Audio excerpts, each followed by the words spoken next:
If you're playing Odin Valhalla Rising and you're serious about growing stronger without falling into early traps, this is the video you need to watch. Today we're talking about gear, how to craft it, how to enhance it without ruining your materials, and how to work the Codex system to make sure every upgrade you make is permanent, even if you swap your items later.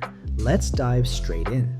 First, let's talk about how gear progression actually works in Odin, because it's a little different from your typical MMORPG.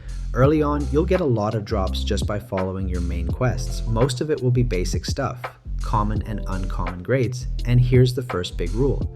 Don't waste resources enhancing random early gear. It's tempting, especially when the game throws enhancement scrolls at you in the beginning, but if you blow those scrolls trying to boost junk gear, you're going to be hurting later when it actually matters. Until you hit around level 30, your goal with gear is simple. Wear whatever drops for you and focus on dismantling everything you don't use. Dismantling gear gives you crafting materials, and trust me, you're going to need a lot of them. Once you unlock crafting vendors in towns, you'll be able to buy blueprints that let you start making rare grade equipment. That's where your real build begins. When it's time to enhance, here's the safe path. Always stop around +3 to +5 enhancement. Going above +5 too early is a gamble, and the risk is not worth it. You can lose enhancements or even destroy accessories if you fail. Early scrolls are limited, enhancement support items are rare, and the more you push, the more likely you are to cripple your progression instead of speeding it up. Play it safe. Keep your early gear sturdy but not overinvested. Now, once you're crafting rare gear, the game starts to open up. Rare grade items aren't just stronger stat-wise, they're also important for Codex completion. This is where the smarter players pull ahead.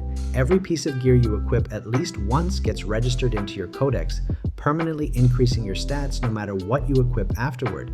More HP, more attack, more critical rate, it all stacks forever. So even if a piece looks weak, if it fills out a Codex entry, it's still valuable. Whenever you craft or find a new item, here's the smarter way to handle it. Equip it immediately to make sure it logs into your Codex.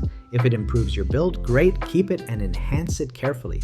If it doesn't help your current setup, you can dismantle it without any regrets, knowing you locked in that passive bonus already. Gear isn't just about raw stats today, it's about building your permanent power base long term. Crafting is also where planning comes in.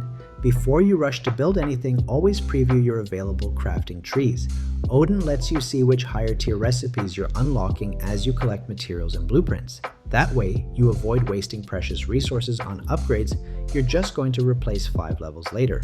Think ahead, plan your equipment paths, and don't impulsively build everything you can the second you unlock it. Another thing that's important to understand is gear grading. The gear progression goes from common to uncommon to rare, then epic, legendary, and mythic at the very top. Every grade increase boosts the number of base stats and can roll random bonus stats like crit rate, HP percentage, or skill damage boosts. Higher grade gear also becomes eligible for set effects once those systems are fully implemented in the global version. We already know from the JP client that these set effects can be game-changing, especially for PvP and specialized boss hunting, so it's worth thinking about your sets even early on.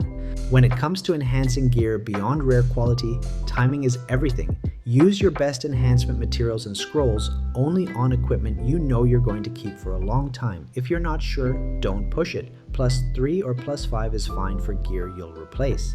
Save the big enhancements for when you start slotting epic and above. And speaking of saving resources, always dismantle gear you're done with, unless it's better used for Codex completion first. Dismantling not only gives you crafting shards, but also recycles enhancement materials if you do it right. Having a steady flow of mats means you're always ready to upgrade when a big jump opportunity comes. One of the biggest mistakes players make is hoarding low-level junk gear, thinking they might use it for something later. Don't. After level 30, common and uncommon gear becomes practically worthless for anything except dismantling. Focus on crafting stable rare pieces, enhancing them safely, and preparing to transition into epic when the materials and drops allow. Another critical tip is about set effects. Right now, the global client is a little behind and not all set bonuses are fully visible, but they're coming. Set bonuses will eventually offer massive bonuses like bonus crit rate, damage reduction, or PvP defense. Whenever you get a matching set piece, even if it's not the best stat roll, consider keeping it to start building those bonuses early. If you can complete a set later, it will be a major power spike. In short, gear progression in Odin is all about patience, planning, and Codex synergy. Enhance carefully, craft smart, dismantle responsibly, and always register everything new into your Codex before you throw it away. The players who build their Codex steadily and don't gamble away all their materials in the first month are the players who end up dominating both PvE and PvP later on. If this guide helped you rethink how you approach your gear progression, drop a like, hit that subscribe button for more deep dive Odin content, and share this with your guildmates who might still be gambling away their enhancement scrolls on starter equipment. Thanks for watching, stay sharp, and I'll see you in the next one.